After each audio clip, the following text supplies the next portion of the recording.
वैदिक हिंदू सनातन धर्म की प्रथमोपासना सूर्योपासना है।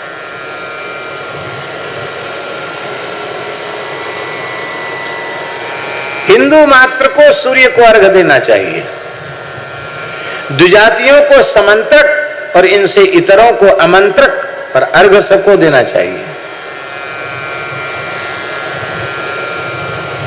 गर्भिणी माता अत्यंत पवित्र शुद्ध जल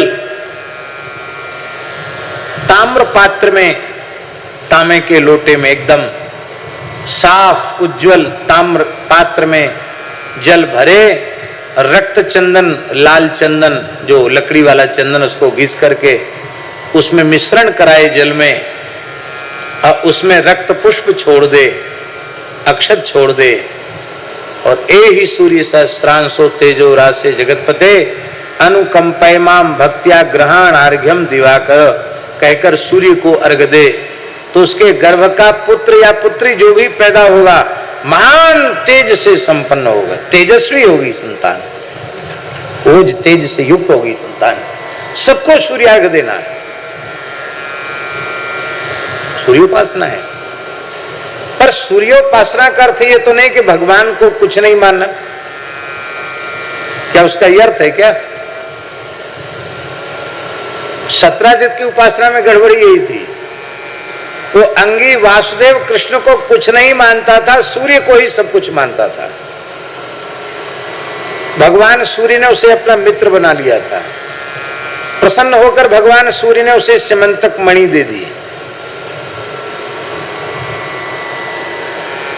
मूल में बात क्या थी? मूल में बात यह थी कि सत्राजित की मनोवृत्ति ऐसी थी, वो मन में सोचता था कि द्वारकाधीश वासुदेव कृष्ण की इतनी मान्यता क्यों है? इसलिए इनकी मान्यता है कि ये लक्ष्मीपति हैं, सोने की इनकी नगरी द्वारिका है, इसलिए इनकी इतनी मान्यता। इसका मतलब है धनवान की ही मान्यता है। मैं बहुत अधिक संपत्तिशाली हो जाऊं तो द्वितीय द्वारिकाधीश तो बने ही जाऊंगा। भगवान से स्पर्धा कर रहा था ये मूढ़, और सूर्य नारायण ने मणि दे दी। अब एक बात और कह दें प्रसंगवश, भगवान की उपासना और अन्य देवताओं की उपासना में अंतर है। भगवान अपने उपासक के मांगने पर भी वह वस्तु कभी नहीं दे सकते जिससे उसका अनिष्ट हो। नारद जी ने रूप मांगा, नहीं दिया, बंदर का रूप दे दिया। भले ही भगवान को शाप भोगना पड़ा, अवतार लेना पड़ा, हे सीते मृगनयनी कह के रोना पड़ा, लेकिन भगवान ने रूप नहीं दिया नारद जी को। और अन्य देवता वो ऐसे जो मांगो सो दे देंगे। अब वो तुम्हारा भला करेगा कि बुरा, इसका कोई जिम्मेवारी नहीं। अब चाहे मरो और चाहे गिरो, कोई प्रयोजन नहीं। मणि से क्या लाभ हुआ सत्राजित का?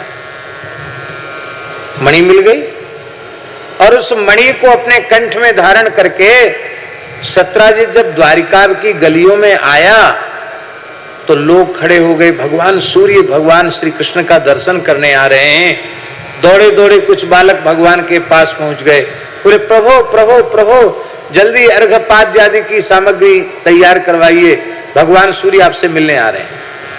भगवान मुस्कुराकर बोले, सूर्य नहीं, ये सूर्य का भक्त हमारा ही अपना कुटुंबी सत्राजित है।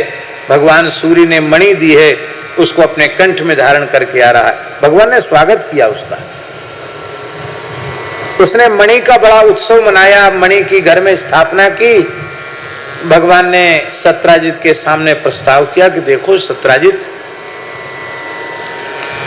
आप बड़े हैं हमसे आयु में, हमारे पूज्य ही हैं। हम आपको एक परामर्श दे रहे हैं। बिना मांगे किसी को सलाह नहीं देना चाहिए। भगवान ने बिना मांगे सलाह दी। भगवान बोले, देखो सलाह ये है कि यह जो स्यमंतक मणि है, यह अत्यंत दुर्लभ महान रत्न है। सारे धरती की संपत्ति देकर भी इसकी कीमत नहीं लगाई जा सकती, ये अमूल्य है। और इस अमूल्य रत्न की सुरक्षा आप नहीं कर सकते हो। मेरा प्रस्ताव है, मेरी सलाह है कि ये रत्न आप उग्रसेन महाराज को दे दें, राज की सुरक्षा में रहेगा।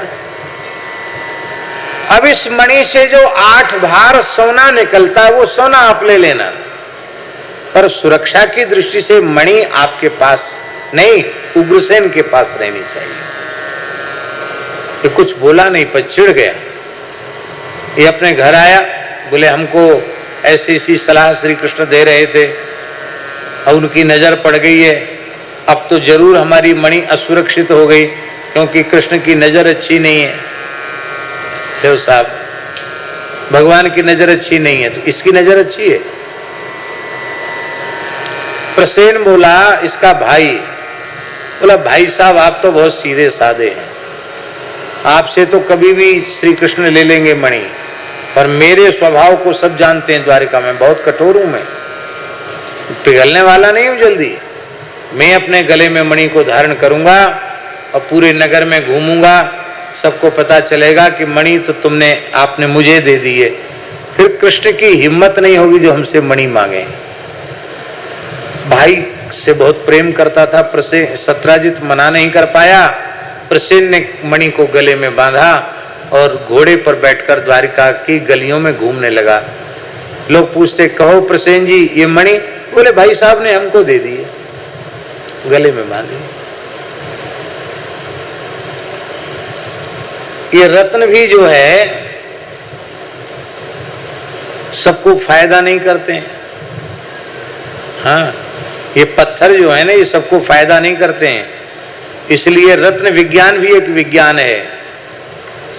बहुत किसी जानकार व्यक्ति की सलाह पर ही रत्न धारण करना चाहिए, नहीं तो न करे तो और ज्यादा अच्छा है, करे तो किसी बहुत अधिक गुणी विद्वान जानकार व्यक्ति की सलाह से ही रत्न धारण करना, नहीं बड़ा उल्टा पलटा प्रभाव दिखाते हैं। आपको हमारी बात पर विश्वास न हो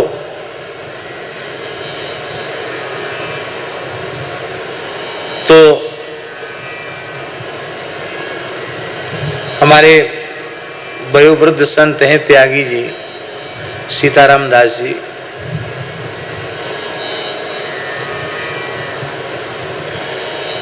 बड़े जटा हैं जिनके, ये 70 साल से ऊपर हैं आयु इनकी, लेकिन लगते नहीं है 70 साल की जैसे, और 70 साल से ऊपर है। जय। ये हमारे पूज्य गुरुदेव के बहुत पुराने भक्त हैं, ध्रांगध्रा के लालजी भाई। इनके घर में 50 साल से सत्संग होता है। बहुत, अब तो बहुत वृद्ध हो गए, लेकिन फिर भी वहां से यहाँ तक चल के आए हैं, बहुत अच्छी बात है। तो राम जी, एक बड़ी सुंदर बात, क्या कह रहे थे हमको याद दिलाना? हाँ, त्यागी जी की बात। त्यागी जी को एक पत्थर पसंद आ गया, जयपुर में थे, पत्थर वाला भगत था तो पत्थर इनको पसंद आ गया। उसको पुखराज कहते हैं, पीला रत्न होता है, बृहस्पति का होता है। संभवतः इनके अनुकूल नहीं होगा, पर इनको पसंद आ गया, ले आए। क्या अंगूठी भी बनवा ली थी ना, बनवा ली और पहन ली। अब तो खैर कोई अंगूठी अंगूठा नहीं पहनते, बनवा ली, पहन ली। और हम लोग गाड़ी में बैठ के आए, रास्ते में गाड़ी डिवाइडर पर चढ़ गई एक मोटरसाइकिल वाले को बचाने के लिए। वो तो गाड़ी में आग लगते लगते बच गई, नीचे का पूरा भाग गाड़ी का छिल गया। सबको चोट आई, इनको भी माथे में चोट आई, हमको छाती में चोट आई, बाकी कोई मरा वरा नहीं, सब बच गए। हमके त्यागी जी, ये पत्थर का कमाल है। तत्काल इन्होंने किसी दूसरे को दे दिया, बिल्कुल ठीक है। ये तो मेरे सामने की घटना, जिस दिन पहनी उसी दिन घटना घट गई।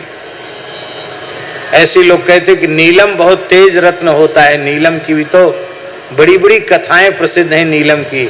नीलम धारण किया तो ऐसा हो गया, रोड छाप था तो एकदम श्रीमंत बन गया, श्रीमंत था तो नीलम धारण करती, सड़क छाप हो गया। ऐसी बातें बहुत सी प्रसिद्ध हैं पत्थरों के बारे में। तो यह अमूल्य रत्न है, जिसके जन्मांग के अनुकूल हो उसको रखना चाहिए। हर व्यक्ति रत्न धारण नहीं कर सकता। तो ये रत्न धारण किया जो प्रसेन ने, वो इसका अधिकारी नहीं था, इसलिए रत्न धारण करते ही उसके मन में हिंसा की वृत्ति जगी। अब वो शिकार खेलने के लिए गया और एक सिंह ने उसको मार डाला और सिंह ने मणि को मुख में ले लिया, सिंह चला गया।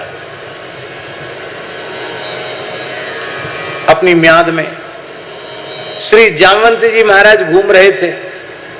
जामवंती जी ने सिंह के मुंह में मणि को देखा, वो तो पहचानते थे मणि है, तो सिंह को मारकर उन्होंने मणि ले ली। मणि लेकर जामवंती जी अपने गुफा में घुस गए। और इधर जब प्रसेन लौटकर नहीं आया तो सत्राजित ने पहले खोजने का प्रयास किया। जब नहीं मिला तो निराश बैठा था सत्राजित। सत्राजित की गृहिणी ने कहा, स्वामी आप उदास क्यों हैं? कहा, देवी कुछ मत पूछो, क्यों उदास हैं? नहीं कुछ तो बताओ क्यों उदास हैं? तो बोले देखो अभी पक्की खबर नहीं है, अपुष्ट समाचार है। हमारे छोटे भाई तुम्हारे देवर प्रसेन को लगता है कृष्ण ने मरवा डाला है और मणि चुरा ली है। किसी से कहना नहीं, क्योंकि संभावना ही है, ऐसी पक्की बात नहीं है। माताएं बड़ी भोली होती हैं। प्रचार मंत्रालय तो भारत सरकार को इन्हीं को सौंप देना चाहिए। इतने जल्दी प्रचार माताएं करती हैं जिसका कोई ठिकाना नहीं। वो पड़ोस में गई, पड़ोसन ने पूछी, अरे बहन आप तो बहुत प्रसन्न थी, घर में मणि आ गई है, अब आप इतनी उदास क्यों घूम रही हैं? अरे बहन क्या कहूं, कहा भी नहीं जाता और कहे बिन रहा भी नहीं जाता। अरे नहीं देखो, मैं अपने मन की कोई बात तुमसे नहीं छिपाती, तू क्यों छिपा रही है? मेरी सौगंध है, बता, मैं किसी को नहीं बताऊंगी। बोले देखो मेरे देवर जी को मारकर कृष्ण ने मणि ले ली है, बात पक्की नहीं है, मेरी कसम है किसी को बोलना नहीं। उसने भी अपनी कसम दूसरे को धरा दी कि हमने तुमको ही बताया, तुम किसी से बोलना नहीं। और होते होते स्थिति ये हुई कि भगवान श्री कृष्ण के महल तक बात पहुंच गई। और भगवान श्री कृष्ण जब भीतर प्रवेश किए तो भगवान ने क्या देखा? रुक्मिणी जी रो रही, रुक्मिणी जी रुदन कर रही। भगवान ने कहा तुम क्यों रुदन कर रही हो? रुक्मिणी जी ने कहा कि मैं साक्षात महालक्ष्मी हूं और आप मेरे स्वामी हैं, और ये संसार के लोग कैसे हैं? आपको मणि की चोरी लग गई है, ऐसी ऐसी स्त्रियों में चर्चा चल रही है, द्वारिका में प्रसिद्धि हो गई है कि आपने मणि की चोरी करके मणि चुरा ली है। भगवान ने कहा कलंक का परिमार्जन तो करना चाहिए। भगवान ने सत्राजित को बुलाया। बोले किस आधार पर तुमने कहा? सत्राजित लज्जित हो गया। बोले मेरा भाई नहीं आया था, मैंने तो संभावना व्यक्त की थी, बिना पुष्ट प्रमाण के संभावना भी किसी पर व्यक्त नहीं करनी चाहिए, संदेह भी व्यक्त नहीं करना चाहिए। पक्की खबर हो तो ही बोलो, नहीं तो मत बोलो। भगवान ने एक प्रतिनिधि मंडल बनाया जिसमें सत्राजित के पक्षपाती भी थे, उनमें अक्रूर जी थे, सत्राजित के पक्षपाती थे, वो कृतवर्मा, उद्धव जी, कई लोगों का मंडल बनाया, वरिष्ठ मंडल बनाया, जिसमें जिसको कहने से सर्वदलीय मंडल भगवान ने बनाया। और भगवान ने खोज आरंभ की तो उपवन में सिंह मरा हुआ दिखाई पड़ा, फिर एक वृक्ष के पद चिन्ह दिखाई पड़े, बड़े विशाल काय वृक्ष के। उस पद चिन्हों का एक व्यक्ति को लेके गए थे जो चिन्हों का विशेषज्ञ था, जंगल के पशुओं के चिन्हों का विशेषज्ञ था। उसने कहा महाराज ये तो कोई सतयुग का वृक्ष हो सकता है, पंजा तो रीछ का ही है पर रीछ इतना बड़ा होता नहीं है। उस जामवंती जी का चरण चिन्ह था, उसका आश्रय लेकर वहां तक गया तो भीतर चिन्ह दिखाई पड़े रक्त के, क्योंकि उस सिंह को मारा था तो पंजों में रक्त लगा था, रक्त की छाप लगी हुई थी। भगवान ने यदुवंशी वीरों को कहा कि तुम लोग यहीं ठहरो, मैं भीतर प्रवेश करता हूं। भगवान ने भीतर प्रवेश किया, बालक मणि के साथ खेल रहा था।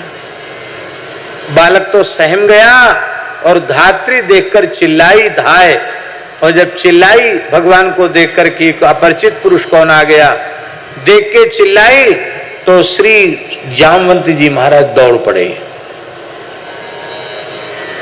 पूछना तो चाहिए था कि श्रीमान जी आप कौन हैं, आपका नाम क्या है, गांव कौन सा है, आपका परिचय क्या, कुछ नहीं पूछा, सीधे युद्ध करने लगे।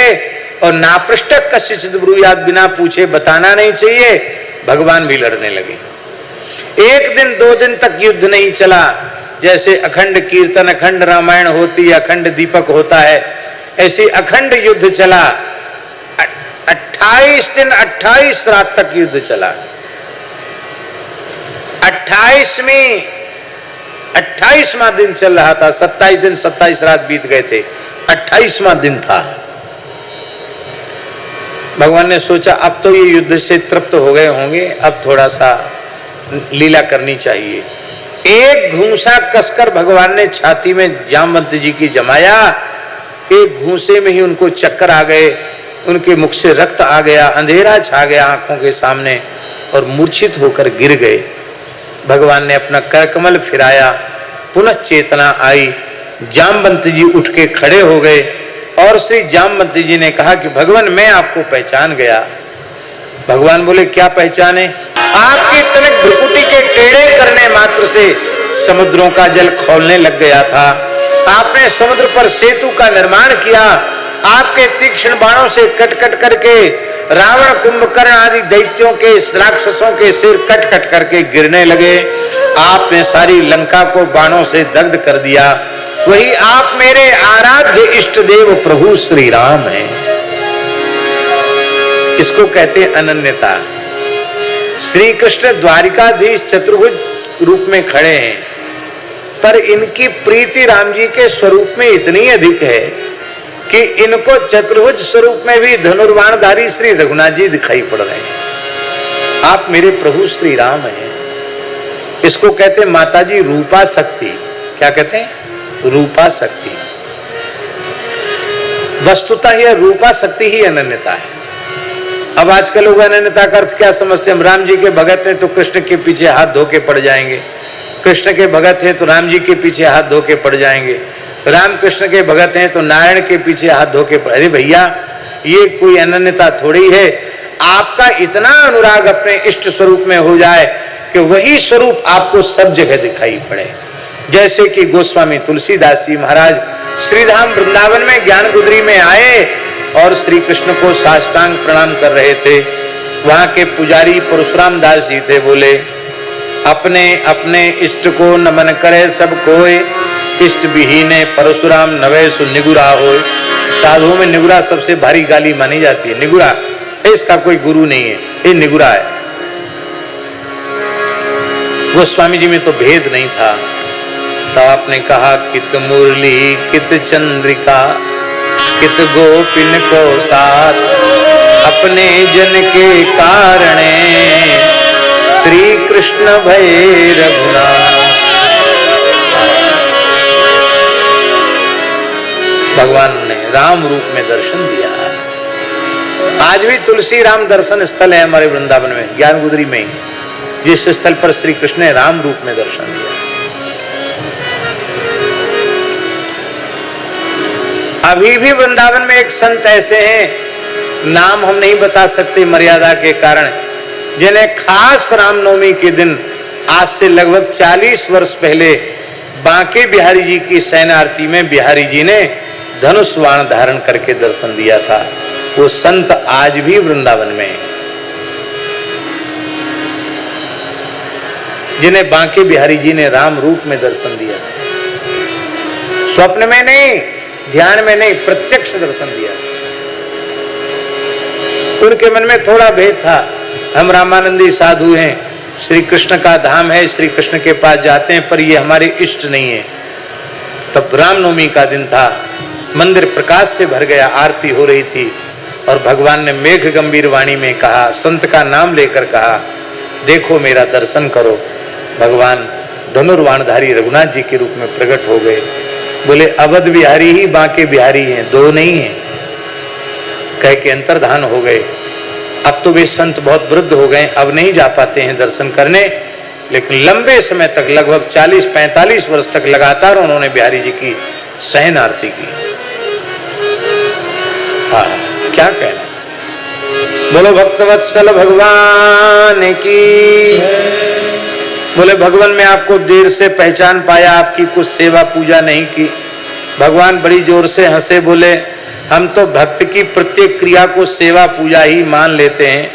27 दिन 27 रात से सेवा पूजा ही तो कर रहे थे, और क्या कर रहे थे? हैं? हर तरह की सेवा पूजा होती है। रामावतार में, राम रावण युद्ध में, लंका के युद्ध में श्री जामवंत जी की इच्छा पूरी नहीं हुई थी युद्ध की। ये राक्षसों को तो मक्खी मच्छर जैसा समझते थे। मेघनाथ अपनी मूछ पर बहुत ज्यादा ताव देता था। मेघनाथ का पैर घुमा के ऐसा पटका रावण के सामने कि मरते मर गया मेघनाथ, फिर जामवंत जी के सामने नहीं आया। ये सब कुछ सहन कर सकते हैं जामवंत जी, पर इनको कोई बूढ़ा कह दे ये बिल्कुल सहन नहीं करते। बूढ़ा कोई कह दे ये बिल्कुल सहन नहीं इनको। सबकी हालत खराब कर, रावण की हालत खराब की, कुंभकर्ण की हालत खराब की, मेघनाथ की हालत खराब की, लड़े किसी से नहीं। क्या है इनसे लड़ना, बहुत कम शक्ति वाले। राम जी से कहा प्रभु बहुत सुंदर आपका लंका विजय का चरित्र है, लेकिन मैं तो अतृप्त ही रह गया, क्योंकि मेरा द्वंद्व युद्ध किसी से नहीं हुआ। आपका विशाल वक्षस्थल, आपके सिंह के समान सुंदर सुपुष्ट कंधे, आपकी विशाल भुजाओं को, भुजदंडों को देखकर मन में उत्साह तो होता है, मैं आपसे थोड़ा खेल करूं युद्ध वाला, पर प्रभु मर्यादा है, और मन का भाव मैंने व्यक्त कर दिया। भगवान बोले कोई बात नहीं, प्रतीक्षा करो, कृष्णावतार में अभिलाषा पूरी करेंगे। तो जो द्वंद्व युद्ध की इच्छा थी वो 27 दिन 27 रात तक लड़कर भगवान ने द्वंद्व युद्ध की इच्छा उनकी पूर्ण की। दूसरी जामवंत जी के मन में एक इच्छा थी। महाराज जी जामवंत जी का बहुत आदर करते थे भगवान श्री राम, अपने पिता की जैसा आदर करते थे। उनका वृद्ध होने के कारण बहुत आदर करते थे। जब जनकपुर में राज्याभिषेक के बाद सब बंदर भालुओं को लेकर भगवान जनकपुर गए, धरे मनोहर मनुष्य शरीरा, सबको जब जनकपुर लेकर के गए और श्री जनक जी ने भगवान श्री राम का सत्कार किया और राम जी ने जनक जी का आदर किया, तो श्री जामवंत जी का हृदय भराया। मन में सोचने लगे प्रभु मेरा भी इतना ही आदर करते हैं। जनक जी पिता तो नहीं बन पाए पर ससुर बन गए, जो धर्म पिता माना जाता है। मेरी भी कोई एक बेटी होती तो मैं भी भगवान के साथ ब्याह करके कम से कम भगवान का ससुर तो बन जाता, धर्म पिता तो बनता, फिर मेरा आदर तो करते ही हैं। भगवान ने मन ही मन कहा इस बार तो विवाह एक ही करेंगे, जब बात ज्यादा विवाह करेंगे नहीं। कृष्णावतार में विवाहों का जरा भंडारा, चाहे जितने विवाह, कोई गिनती का काम नहीं। तो अब जाम्बवती नाम की कन्या प्रकट हुई। इनको पुराणों में ब्रह्मलोक की लक्ष्मी कहा गया। ये ब्रह्मलोक की लक्ष्मी ही जाम्बवती के रूप में आई है, इनको ब्रह्मलक्ष्मी कहा गया। ऐसा अनुमान मत कर लेना कि जाम्बवंत जी ऋक्ष हैं तो उनकी बेटी रीछिनी होगी और भगवान श्री कृष्ण ने रीछिनी से विवाह किया, ऐसा ऊटपटांग अर्थ मत लगा लेना। ये जाम्बवंत जी भी साक्षात ब्रह्मा जी हैं, उपदेव हैं, और इनकी बेटी परम सुंदरी जाम्बवती, आपने जाम्बवती के साथ भगवान का विवाह किया, दहेज में सिमंतक मणि दे दी। भगवान लौट करके आए इधर, जब भगवान गुफा से बाहर नहीं निकल रहे थे, केवल युद्ध के शब्द सुनाई पड़ रहे थे, रोते हुए लोग द्वारिका आ गए और भगवती दुर्गा की उपासना करने लगे, दुर्गा देवी का यज्ञ करने लगे। और यज्ञ की पूर्णाहुति के समय ही भगवान जाम्बवती के सहित आ गए, तो बड़ा उत्सव हुआ। भगवान ने भगवती का मान बढ़ाया। सब कह रहे थे भगवती की कृपा से भगवान सुरक्षित आ गए, और एक और ब्याह करके आ गए। जाम्बवती द्वितीय पत्नी है, इनके सहित भगवान वहां पधारे। भगवान ने सब दरबार को बुलाया और सारा मणि का उपाख्यान सुनाया। और सत्राजित को कहा कि ले ले अपनी मणि वापस। सत्राजित कहता था प्रभु मैं सुरक्षित नहीं रख पाऊंगा, आप ही रख लो। भगवान बोले जिससे कलंक लग जाए वो चीज अपने पास नहीं रखनी चाहिए, चाहे जितनी मूल्यवान हो। तुम भक्त हो, तुमने तपस्या करके पाई है, तुम्हारी पास रहे। वो ले गया मणि। संसार माता जी कैसा है, जब मणि चली गई, प्रसेन नहीं आया, तो द्वारिकावासी ही कह रहे थे अरे राम राम, धन का लोभ कितना बड़ा होता है। देखो वैकुंठनाथ द्वारकाधीश भगवान श्री कृष्ण, इनको लोग भगवान कहते हैं। धन के लोभ में, स्वर्ण के लोभ में इन्होंने मणि चुरा ली, बेचारे प्रसेन को मार डाला, ऐसा लोग बोल रहे थे। और जब मणि वापस कर दी सत्राजित को, तो वे ही द्वारिकावासी कहने लगे धिक्कार है सत्राजित को, ये बड़ा दुष्ट है, बड़ा नीच है। साक्षात रुक्मिणी नाथ वैकुंठनाथ द्वारकाधीश भगवान जो लक्ष्मीपति है, अखंड ईश्वरी संपन्न है, उन भगवान को मणि की चोरी लगा दी। अरे ये धूर्त, यहां रहने लायक नहीं है। इतना डर गया सत्राजित के बाहर निकलना मुश्किल, घर में बंद हो गया। उसने मन में सोचा कि मेरी खोई हुई प्रतिष्ठा कैसे वापस हो। उसने अपनी बेटी सत्यभामा का विवाह श्री कृष्ण के साथ कर दिया।